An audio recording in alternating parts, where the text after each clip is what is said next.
Hola, bienvenidos a todos. Hoy los invito que desde sus casas tengamos un tiempo de alabanza y oración junto con nosotros. Dios los bendiga.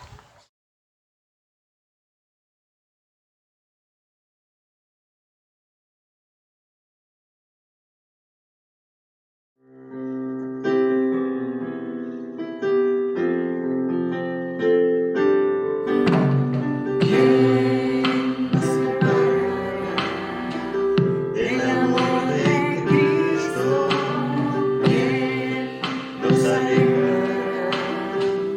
Del amor de nuestro Dios, ni tribulación ni angustia, peligro, hambre o desnudez, nos podrán separar de su amor.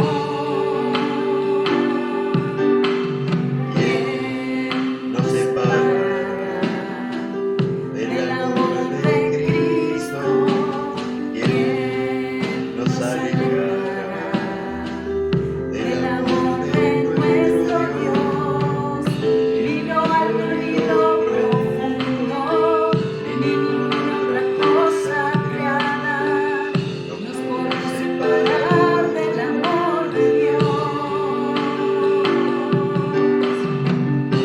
En Cristo somos más que vencedores. En Cristo somos más que ganadores. Ni la vida ni la muerte podrán separarnos del amor de Dios en Cristo Jesús. En Cristo somos más que vencedores. En Cristo somos más que ganadores.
gracias a Dios el estar juntos con su palabra. Que Dios nos use como instrumentos. Oramos. Padre, en el nombre de Jesús, damos la bienvenida a cada uno de los que se unen a esta reunión virtual de la Iglesia de Giardino en este día. Que tú utilices tu palabra, que caiga en un terreno fértil en nuestro corazón y que dé fruto para tu gloria. Nosotros disponemos este tiempo. Señor, que nada distraiga nuestra atención, que podamos concentrarnos en lo que tú nos has dado ya en Cristo Jesús. En su nombre oramos. Amén. El Evangelio de Marcos es un evangelio de acción. Es el evangelio de idas y venidas, de rapidez en los movimientos. No es el evangelio destinado a la exposición de enseñanza sistemáticamente, como quizás sí lo es el evangelio de Mateo. Este es un evangelio que nos muestra a Jesús yendo y viniendo. El punto central del evangelio de Marcos es el capítulo 10, versículo 45, que dice: porque el Hijo del Hombre no vino para ser servido, sino para servir, y para dar su vida en rescate por muchos. Este es el propósito del Evangelio, mostrarnos a Jesús como el siervo que vino a sufrir, el siervo que vino a reinar. Y en el Evangelio de Marcos nosotros tenemos puesta la mirada en este día en la atracción de Jesús. Por eso estamos pensando en 2 o 3 pasos que hablan de atraídos por Jesús, que muestra, por ejemplo, en el capítulo 1 de Marcos, desde el capítulo 1, versículo 14 en adelante, el desarrollo de un día en la vida de Jesús. Es interesante, pero queremos enfocar en aquellos que fueron atraídos por Jesús en este día. El primer momento en esta atracción de Jesús se da a la orilla del mar de Galilea. Y dice: andando junto al mar de Galilea, vio a Simón y a Andrés su hermano, que echaban las redes en el mar porque eran pescadores. Y les dijo: venid en pos de mí y haré que seáis pescadores de hombres. Y dice la palabra del Señor que dejando luego sus redes, le siguieron. ¡Qué circuito íntimo entre la palabra del Señor Jesús, de llamarlos y decirles: síganme, al corazón de estos hombres, de Pedro, Andrés y posteriormente Jacobo y Juan, llevó a que ese circuito tocara el corazón y tocara los pies y tocara sus manos, tocara todo su ser y dejaran todo lo que estaban haciendo y siguieran a Jesús. Atraídos por Jesús, estos primeros discípulos, movidos en su voluntad para dejar el trabajo, para dejar lo que era su sustento, para dejar esa actividad que siempre habían desarrollado y comenzar una aventura nueva detrás de este maestro, de este Jesús de Nazaret. Y dice la palabra: dejando sus redes, le siguieron. Y al hablar de Jacobo y Juan, dejando a su padre, le siguieron, contagiados de esta atracción del Señor Jesús. Este es el primer momento de la mañana. ¿Y a dónde va Jesús después? Bueno, dice la palabra: entrando en Capernaum, como era día de reposo, entrando en la sinagoga, enseñaba. Es interesante. La sinagoga era el lugar de instrucción, de enseñanza. No era el lugar de la adoración y de los sacrificios. Eso correspondía al templo en Jerusalén. Pero la sinagoga era el lugar de instrucción. ¿Qué es lo que se hacía en la sinagoga? La segunda parte de nuestras reuniones. Se hacía la lectura de la palabra de Dios, se tenía la lectura de la palabra de Dios, se tenía la oración y se tenía la explicación de la palabra de Dios. Y así fue en esta ocasión, y el presidente de la sinagoga era el encargado de designar a alguien para que trajera la palabra, la explicación de la palabra. Y ese día que estaba Jesús, al presidente de la sinagoga se le ocurrió que Jesús trajera la palabra. Y cuando Jesús trae la palabra, Jesús que atrae, modificó el ambiente en que estaban viviendo. Había algo especial, ahí había algo de Dios. O como dice después, cuando el versículo 22 de Marcos 1 explica, se admiraban de su doctrina porque les enseñaba como quien tiene autoridad, no como los escribas. Esta es la segunda atracción, la atracción de Jesús a través de su palabra, pero no solo a través de su palabra, a través de su persona. Y la gente que estaba escuchando de golpe dijo, ¡wow! ¿Qué es esto? Algo nuevo, nunca lo hemos escuchado. Todos los predicadores, los que explicaban antes la palabra de Dios, eran más bien monótonos, aburridos, sin contenido. Conocíamos su vida de algunos, era de la boca para afuera, pero esto es distinto. No es la primera vez que el Señor Jesús deja colgados, en el buen sentido de la palabra, a aquellos que le están oyendo. El Evangelio de Juan dice que cuando los guardias fueron a buscar a Jesús para prenderle, dice que no pudieron hacerlo porque todo el pueblo estaba en suspenso, suspendidos de la palabra de Dios, colgados de la palabra de Dios, escuchando lo que Jesús estaba diciendo. Esta es la idea. No es como algunos de nosotros que en esta época, cuando estamos predicando, decimos, ¿me siguen? ¿Están ahí? Porque Jesús sabía que ahí estaban y que estaban asombrados y que estaban esperando esta palabra y gozándose con la palabra. Amén, podrían haber dicho, me voy satisfecho de lo que he escuchado. Y el mensaje de Jesús, según dice Marcos capítulo 1, versículo 15, era un mensaje muy corto. No estaba basado en presentaciones de la psicología o de la filosofía o de la historia o de la geografía. Dice en Marcos 1:15 que el mensaje del Señor era: el tiempo se ha cumplido, el reino de Dios se ha acercado, y la conclusión: arrepentíos y creed en el Evangelio.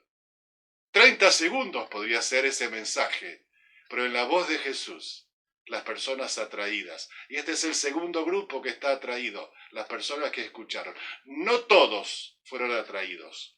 En un momento allí surge un hombre poseído por un demonio, un endemoniado, alguien que en vez de haber ocupado el centro y el control de su vida con el Señor, lo hizo con Satanás.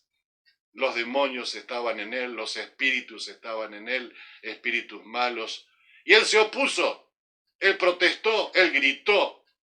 Alguien que le venía a romper la monotonía de la sinagoga. Vaya a saber cuántas ocasiones estuvo allí y no dijo nada. Pero ahora dice este creyente en Dios: sé quién eres.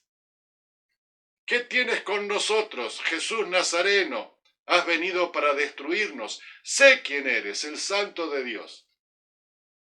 Es como decía Santiago, como dice Santiago más adelante en la epístola, esta es los demonios que creen y tiemblan.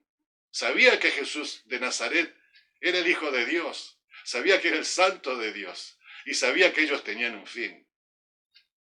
Es decir, que esta persona no fue atraída, por lo menos en este momento, por Jesús.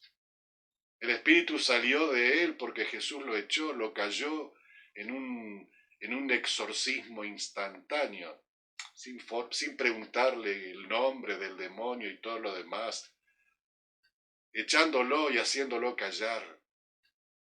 No sabemos, pero quisiéramos pensar que esta persona fue como María Magdalena, que después que salieran de ella 7 demonios, ella sirvió a Jesús hasta el tiempo de la resurrección y después allí la encontramos trabajando y buscando a su maestro. Esta fue la mañana.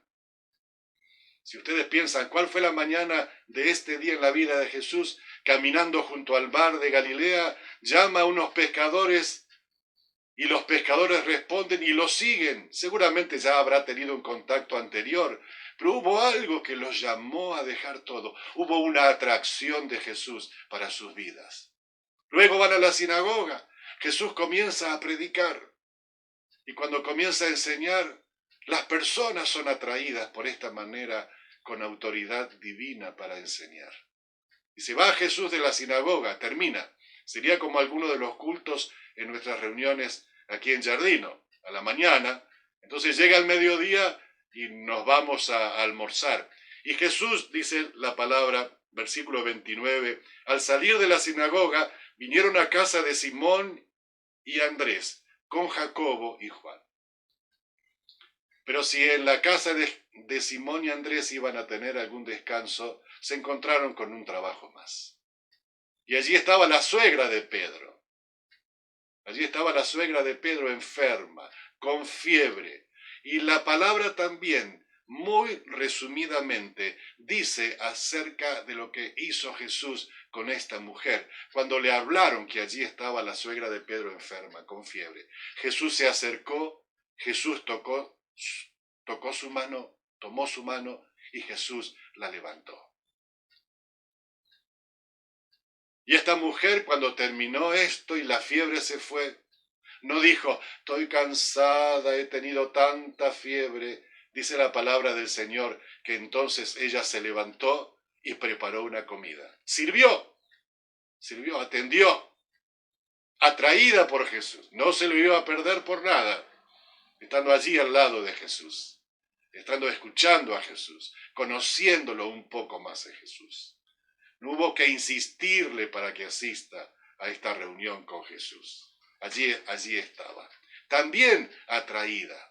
Y cuando hay una atracción y hay otra atracción en este mediodía, en este tiempo placentero de comer y de descansar, llega el fin del día. Y cuando terminó el día de reposo y la gente cumplió la cuarentena del día de reposo, también había cuarentenas. Dice que salieron de donde estaban y vinieron hasta la casa de Pedro trayendo enfermos y trayendo endemoniados. Y entonces cuando los trajeron, dice la palabra del Señor, llegó la noche, luego que el sol se puso, le trajeron todo lo que tenían enfermedades y los endemoniados, y toda la ciudad se agolpó a su puerta. Unos versículos más adelante, cuando Pedro busca a Jesús y lo encuentra orando en el monte, le dice, Maestro, todos te buscan, todos son atraídos por ti. A veces somos atraídos por una necesidad física, por una sanidad, por una liberación. Somos atraídos por un interés particular, por alguna crisis que tenemos. Pero siempre Jesús atrae. Él es, como decía un predicador, el gran imán. Jesús dijo estas palabras.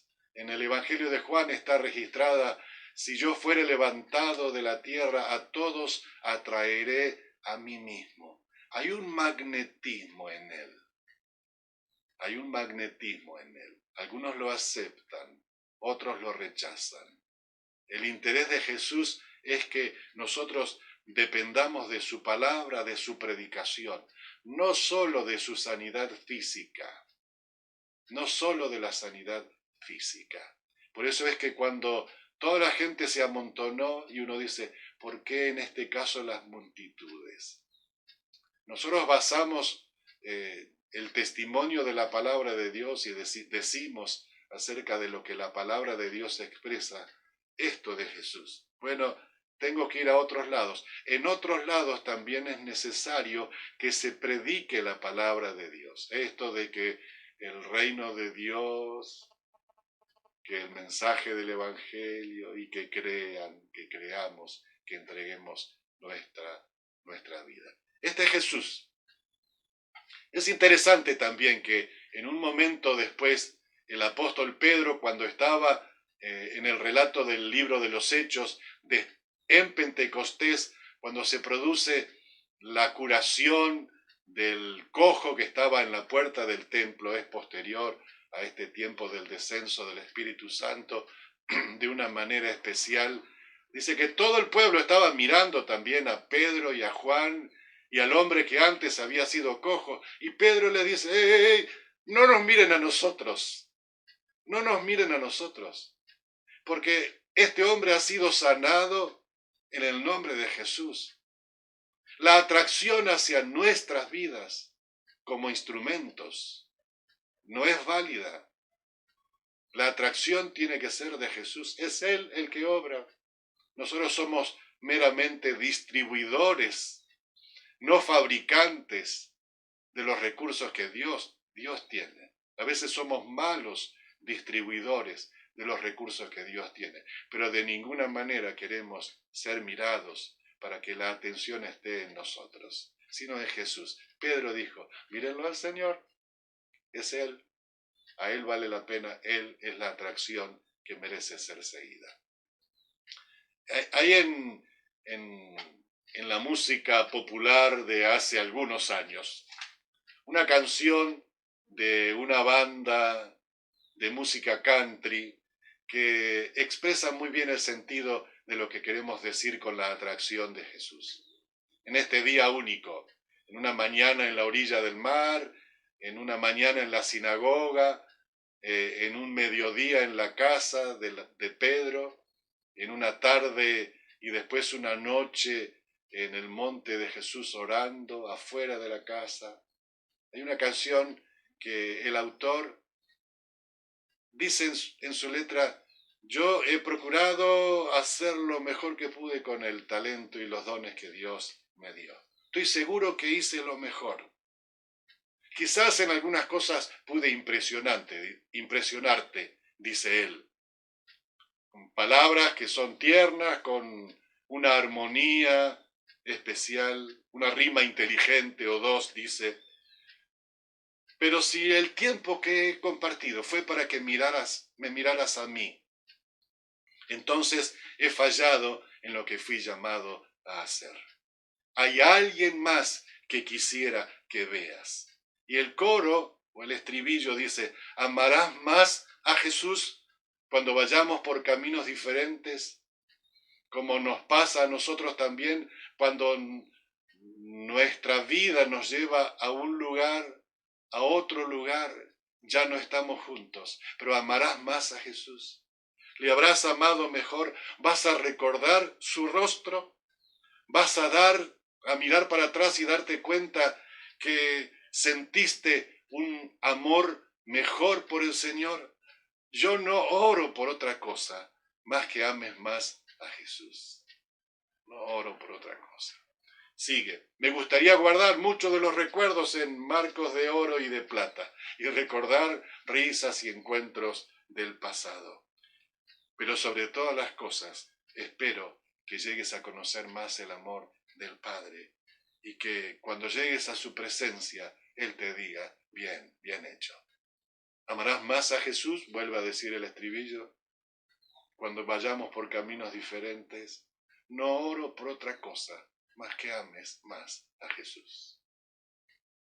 Padre, en el nombre de Jesús, justamente, el camino hacia ti, oramos y pedimos que a cada uno de los que recibimos esta palabra sea mucho más que el testimonio de un día en la vida de Jesús y que reconozcamos la atracción de la vida y las palabras de Jesús y que nos rindamos a Él. En su nombre. Amén.